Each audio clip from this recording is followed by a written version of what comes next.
Just a heads up, this is the after show, and we just want to let you know that there is a difficult topic discussed at the end because Rebecca's sharing a personal story from her holiday where she witnessed something that was really quite traumatic. So just to let you know, it's there. You may or may not want to listen in, but it's at the end of the show. Lots of laughter before you get to that point. Let's go. I'm not doing this. I need to piss I'm not all the time when I do it. You guys. constantly need to piss. Is it incontinence or urinary? Is your tract? hyphen loose? Perimenopause. It's perimenopause. It's the first sign of I went perimenopause. to fucking Calager. Fucking You have a riding loose school hyphen, as a isn't it? kid. When their hyphens loosen. I'm having too many children. I don't even put hyphens in my essays. I don't. You're going into territory I'm unsure of. Or is it your semicolon? Is it one of them? So you conjugate your verbs. It's like I used to say flatulence instead of saying flat out because I didn't understand. Anyway, Same parents, different timelines, and united by chaos. Strap on, strap in, for the not-so-Christian brothers.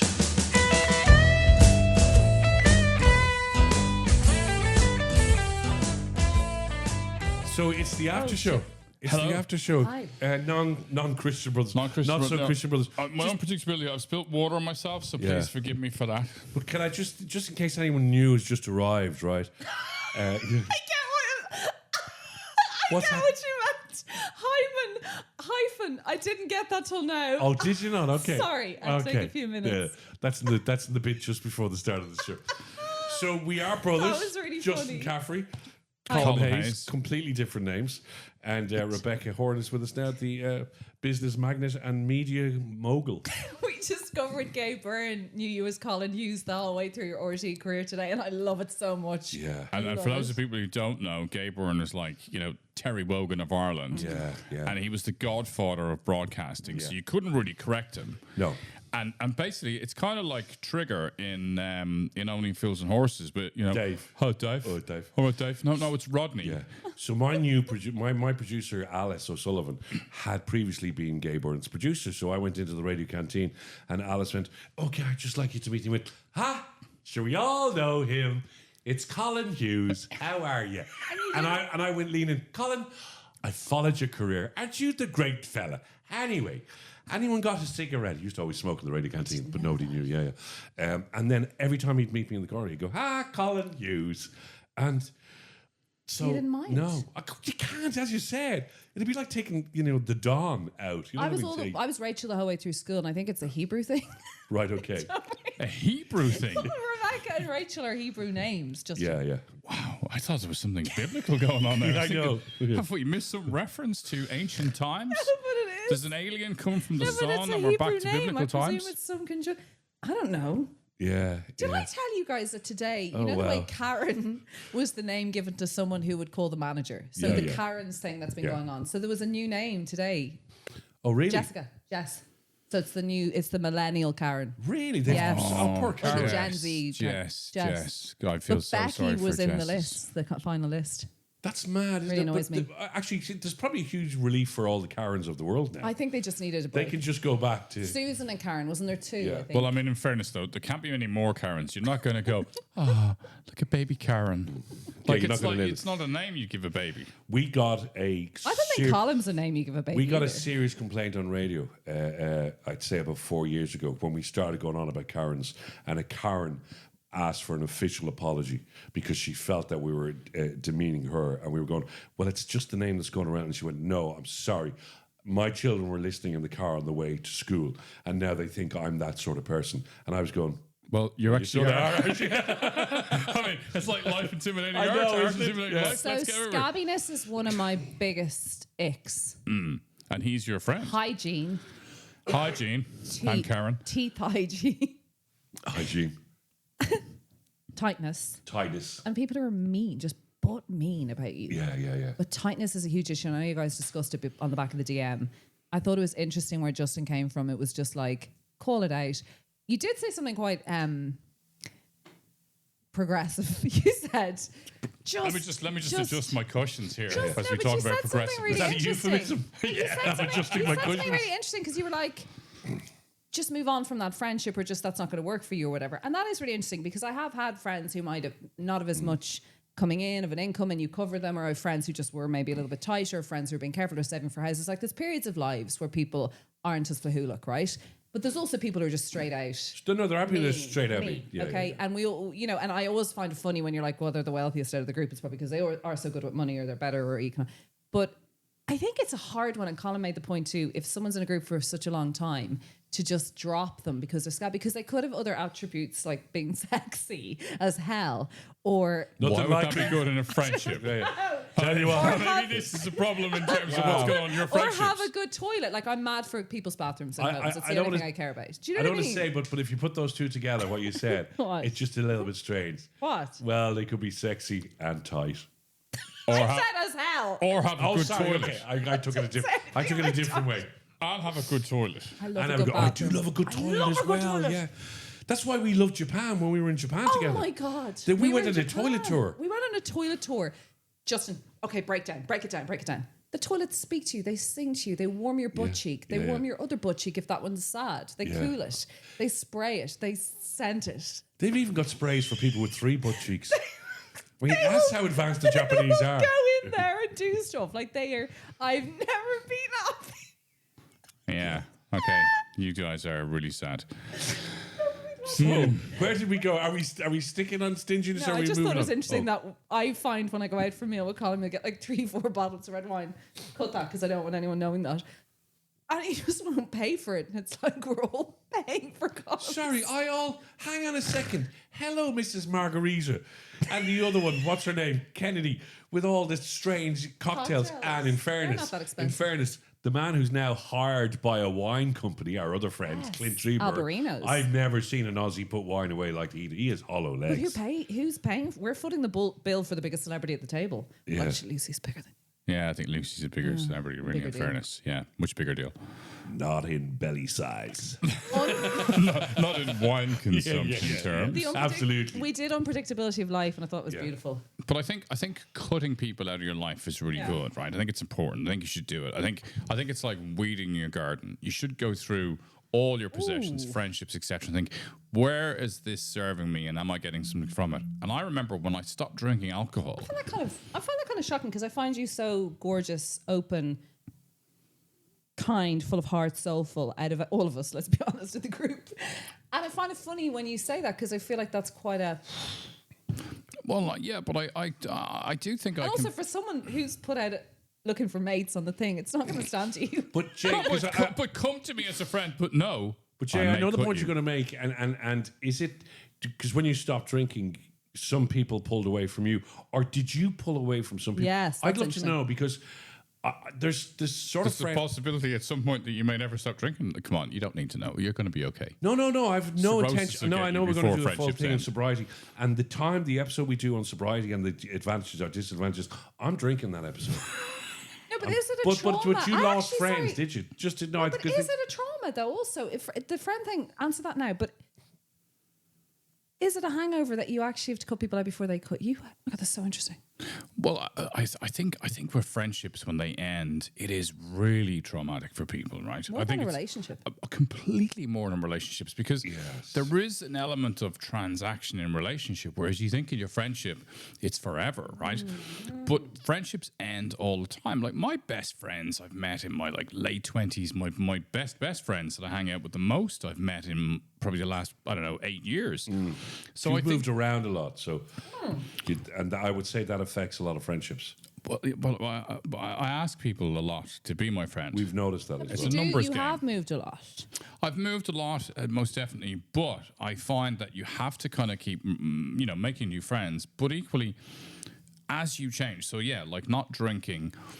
Definitely, there was a large proportion of my friendship circle that just did not want to go out with me anymore because it's like, oh, you're not You've seen that, drinking. I think, yeah. I don't think that's really appalling. No, I think it's really interesting that they would make that decision. If I said to you tomorrow, I'm not drinking for a year, and we were having one of our dinners, would you not include me?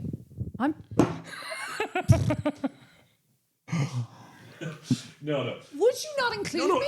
one of my best mates, Declan, right, has never drank in his life. You know Declan. Never drank in his life. And he's in it. And the rest of us, we all My drink. bridesmaid was a Yeah, pioneer. and he comes out with us all the time, and he stays out with us till 2 o'clock, 3 o'clock in the morning. Well, not so much nowadays, but when we were growing up, never an issue, never a thing.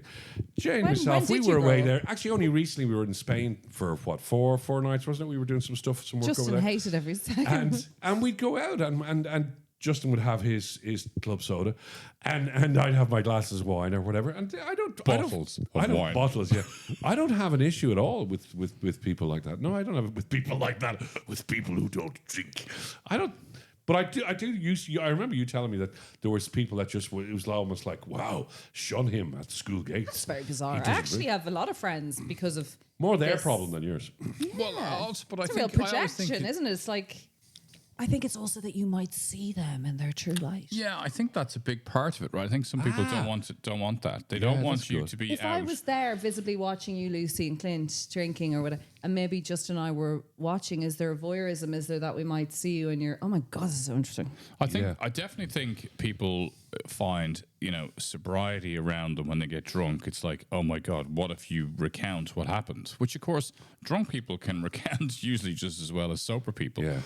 But I think we see something in a sober person that we don't like. And I think it comes back to judgment, right? Or She the was drunk talking about person that you before. don't like. Same thing as well. Like, do you, when you're sober now and you're in the company of seeing people getting drunk, are there things that you don't like about drunk people?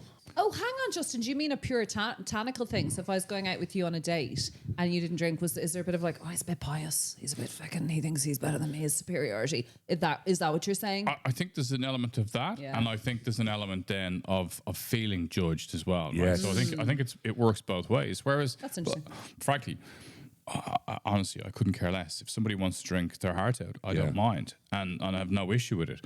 But I do think that it comes back to this whole idea of how we want to spend our time. So for those people who decided that I wasn't good enough to be their friend post sobriety, I celebrate that. I think, well, thank God. Like, it's a great way to get quickly through the people that you don't want in your life and find the people that you do want in your life. Yeah, But it just means your funeral's going to be so bare. Like, I worry a lot about that. No, it's not. Like, he went around the car fest. And A lot of people He have made said they about want to be 20 new friends. friends. And those 20 people don't even realize at this stage that they're his friend. Have you heard the, Do have I you hear heard about the the car episode fest? of I the have to podcast say, where yeah. where he talks about his pre-funeral?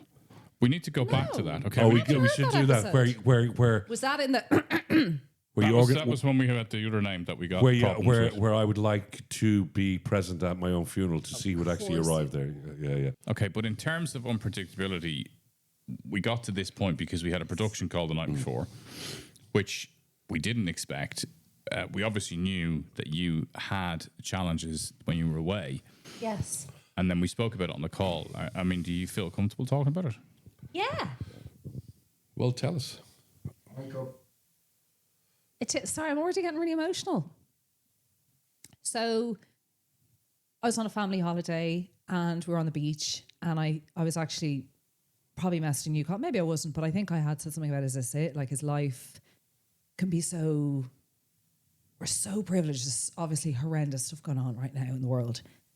But sometimes I get in myself and go, is this it? Do you watch your kids play? And it's all, your husband's there. And it was... there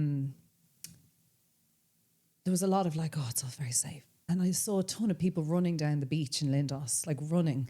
And I thought something great's happening because I always think there's something going on and what's going on. And I'm a journalist, so I'm so nosy. And I thought I'd bring my phone, that could be a parachute thing, or I'll tell the kids. But then I heard shouting from the lifeguard who needed obviously equipment or something, that was shouting, and it all turned. I felt that stir. But it's really interesting. I think I said it to you, that whole morning I had a really sick feeling in my belly, which could be related to hormones. Or bad food. Yeah. But I had a feeling all morning of something is going to happen. And I get that sometimes it doesn't always turn out to be, but I had an anxiety, like a bit of a weird, and I'm not an anxious person, but the whole morning I had this feeling. But you have to follow that, don't you? You do a it's bit. really And at important. first I thought, is it to do with what's happening with my family? Or anyway, the shouting got like very kind of sinister. I found it all a bit like, what's happening? And then I started to wonder, is there a terrorist? I actually was a bit like, is something happening in Greece? Because there's so much going on nearby. the kids were here. One of my kids can't swim very well yet. So I literally just said to Jason, stay on them. Like, literally, I don't want anything. Like, she's getting in and out of the water. He goes, yeah, why? And I was like, stay on. Walked down, followed the scene as it got even more eerie. And the scene was so upsetting. It was so upsetting. And it's so visceral to me. Like, there was a man on his deck chair with this beautiful woman, bikini clad, tanned, with these two beautiful kids pumping at his chest. Oh. But just counting, stopping, and hordes of people around. Like, so many people watching. And I think it's that you can't not watch. I know it sounds really gross. And I think I felt so dirty, but it's like you can't not watch. Because you're hoping. And everyone was crying and there was such silence. And the kids were, and she was obviously trying to, but how do you heap them away? She's trying to save her husband's life. And it went on. I swear to God, it went on. And there was you could see there was nothing changing. And then there was the CPR, then the ambulance came. It was up a hill. There was such a palaver to get them down. Everyone had to move. We were being shouted and screamed at, but I was like still transfixed. I watched her literally on a holiday moment, on a beach moment where he might have wrecked her head, put her sun cream on wrong. The kids were irritating. One of them probably needed to go for a pee.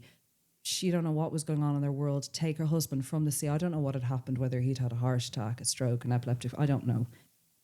To a chair to trying to revive her husband on this stunning day, 30-something degrees in Greece on an island. And I just went. And I'll never forget it. God, I mean, that is the absolute unpredictability of life from your side, from everybody who's seeing it, and from that poor woman and the kids. That's it, isn't it? I walked back down the beach and I just, like, the whole walk back, I was like, I'm an asshole. Like, I just kept thinking, if that... What do you mean you were an asshole? I just felt very guilty. I felt very shameful about me, my thoughts that previous hour. I didn't feel grateful enough. I'm so selfish. I had a lot of bad thoughts and I literally walked back. I couldn't speak and I bawled. Sorry. But you're being a human being. Like, the reality is we're not all preparing for that moment. We're all just trying to live in this moment. So we all have loads of bad shit in our head. We just don't know what's going to happen next. Yeah. It's mad. That's unpredictable. That's unpredictability. That's where it came from. Well, it reminds me, and I know you had my wife Beatrice on your podcast, and I think she spoke about this on your podcast, but her father died exactly the same way. So they were on a family holiday. She was 4, her sister was 7, and he had a heart attack in the water in Italy. Yeah. And she saw her father die and saw her mother try and resuscitate them. I think it's horrendous, and obviously for anybody who's listening to this, I'm sure it brings up a lot for a lot of people. But we're not trying to diminish the reality of the pain that people go through when they experience that. It's more bringing the kind of sobriety of this conversation to show that life will change on a dime, and we try our best, and you can try and think that you want to say all the right things at the right moment. I don't think you can. I think the only thing that you can do is kiss your kids and tell them that you love them whenever you get a chance, and do the same with your partner and hope they do the same back to you. And you know what? Listen to you guys up there, and there's so much crack to be had from this podcast. But when we spoke about Justin having to bring Luca into hospital, and the clarity of him saying, you don't get phased by things, Justin. You don't suffer from anxiety. You're very calm in yourself. You said, like, there was a moment where I thought, because you have lost a child, which is the worst thing a parent can ever go through. You said, I did think this could happen, and if it does, we'll be able to get through it because we have. But the fact you had to think about that kind of kills me. Yeah. Yeah, but I think, look, when you've experienced something, you're also very open to the idea that you might experience it again. And that's reality. But I think from your experience, from seeing that, I think for so much of what we see today, what we see on TV in Gaza, what we see in Ukraine, we're almost becoming anesthetized to the level of trauma that's on our TV screens. But when you see it in person, it shifts the dynamic significantly because it's not being played out on a little blue screen. It's right in front of you. You're right. The desensitization of what we're seeing currently with the famine and in South Sudan, like there's so much of it. I think you're so right. It seemed so beautiful, the image, if that makes sense. It was all very perfect and then so black. And I just was like, what? And there was also that horrible thing of, it's not us. This probably isn't a good time for a joke, is it? I can't. No, I mean, it's not. Okay. Yeah, so so it's I not. thought you had one. No. One up? No. Are you real? Yeah. I just wanted to just. Let's just get rid of you from the podcast. I just wanted to just bring it up a little bit. That's all. But anyway, I think, look, if you're still with us, thank Yeah. you, and please support us. So please, if you can like and subscribe, support, especially the after show. Rebecca's input is fantastic. I think I'm the not feminine usually energy like this, was by here. the way. I'm not usually like this. I'm No, I actually know. not a No, big. I bawled yesterday. I'm emotional type, but it's usually a really fun pod. Yeah, but like that was pretty intense, right? That was pretty intense. And I texted in one line. I just saw a guy, and Justin was like, "What? Like, there's no other way to describe that stuff." In fact, you've just told me that about Beatrice. She didn't say it on the podcast, and that is absolutely horrific. Okay, I was sorry. I thought she did. Yeah, no, that's how her father died, and I'm very conscious that her mother listens to this podcast, so I'll preempt this before she listens to it. But I know Jason's granddad dropped dead on a golf course in the middle of a great round of. Oh my God! It's a sign. I've got her. It's a I've got her. sign. I've got her. I've got her. All right, I've got her. we need to go. That's We've a got to wrap. go. That's a We need We've to gotta go. go. Oh my God! my God, did he? Okay, that was. roll the credits. That was not so Christian Brothers. The after show. Oh no! It's going to get Santa Fall. Thank you for watching.